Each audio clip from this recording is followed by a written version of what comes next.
Hi friends, నేను miss వచ్చాను. Mango pulihora and సేమియా పాయసం చేశానండి నేను.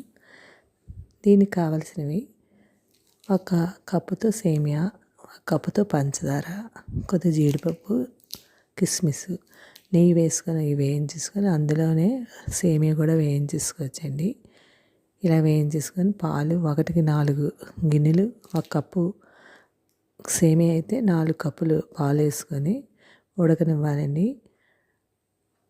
అదే కప్పుతో ఉడికాక మనం పంచదార వేసుకొని,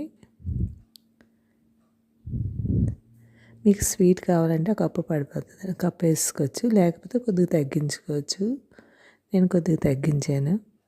అంతేనండి, సేమియా పాయసం అయిపోయింది. ఇది పక్కన పెట్టుకొని మామిడికాయ పులిహోర చేస్తున్నాను. అన్నం ఉడకబెట్టేసుకొని అన్నం తీసుకొని మనం చల్లారి పెట్టుకోవాలండి. అందులో పసుపు, ఉప్పు వేసాను, కొద్దిగా కలిపేసుకున్నాను. తాలింపుకి కొద్దిగా నూనె వేసి మినపప్పు, శనగపప్పు వేసుకొని ఒకసారి వేయించాలండి. అందులోనే ఆవాలు, జీలకర్ర వేసుకొని 2 ఎండుమిర్చి వేసుకోవాలి. అలా వేసుకొని వేయించేసుకొని అందులోనే వేగాక అప్పుడు చెనక్కాయ పలుకులు వేయాలండి. ముందే వేస్తే మాడిపోతాయి. శనగపప్పు వేగాక చెనక్కాయ పలుకులు వేయించి అందులోని పచ్చిమిరపకాయలు, జీడిపప్పు వేసి కొద్దిగా ఇంగువ, టేస్ట్కి ఇంగువ, కరివేపాకు అన్నీ వేసి ఇలాగ వేయించేసుకోవాలి. అందులో నేను మామిడికాయ ముక్కలు ఇలాగా చెక్కుకున్నానండి. అంటే మనకు చిప్స్ బల్లతో ఉంటుంది కదా, దాంతో చెక్కేసుకుంటే బాగుంటుంది మామిడికాయ. ఇంకా మనం మిక్సీ అది చేయక్కర్లేదండి. ఈ తాలింపులోనే ఇలా ఉడికిపోతుంది. ఈ ఉడికింది వేడి అన్నంలో మనం కలిపి కొద్దిగా సాల్ట్ కూడా వేసుకోండి. సాల్ట్, చిన్న పంచదార కూడా అందులో వేసుకోండి. మరీ ఎక్కువ కాదు, చిన్నది, టేస్ట్కి చిన్న చిటికెడు పంచదార కూడా వేసుకొని కరివేపాకు వేసుకొని కొత్తిమీర, కరివేపాకు, పుదీనా అన్నీ వేసుకొని ఒకసారి వేయించి ఇవ్వాలండి.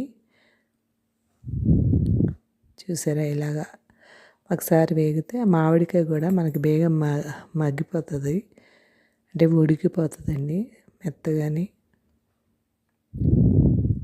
ఇది ఇలా వేగాక ఈ అన్నం మనం చల్లారి పెట్టుకున్న అన్నంలో వేసుకోవడమేనండి. అంటే దీనికి వేడి చల్లారి పెట్టుకోక్కర్లేదు, రైస్ వేడి అన్నంలోనే కలిపేసుకోవచ్చు. మామిడికాయకి, నిమ్మకాయకి అయితే చల్లారి పెట్టాలి రైసు. ఇలా వేసి కలిపేసుకోవడమేనండి.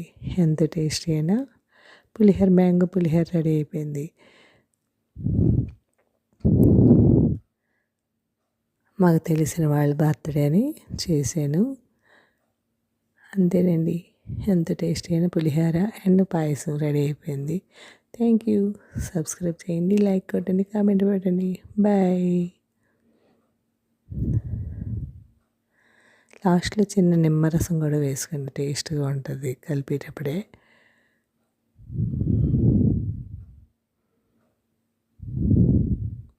మనకి మామిడికాయ అలా కోసుకున్నాం అనుకోండి, మనం తినేటప్పుడు పళ్ళకు తగిలి చాలా టేస్ట్గా కూడా ఉంటుంది, నవ్వులుతుండండి. మీరు ట్రై చేయండి. ట్రై చేసి ఎలాగుందో నాకు చెప్పండి, కామెంట్లు పెట్టండి, లైక్ కొట్టండి, సబ్స్క్రైబ్ చేయండి, కామెంట్ పెట్టండి. బాయ్. Thank you.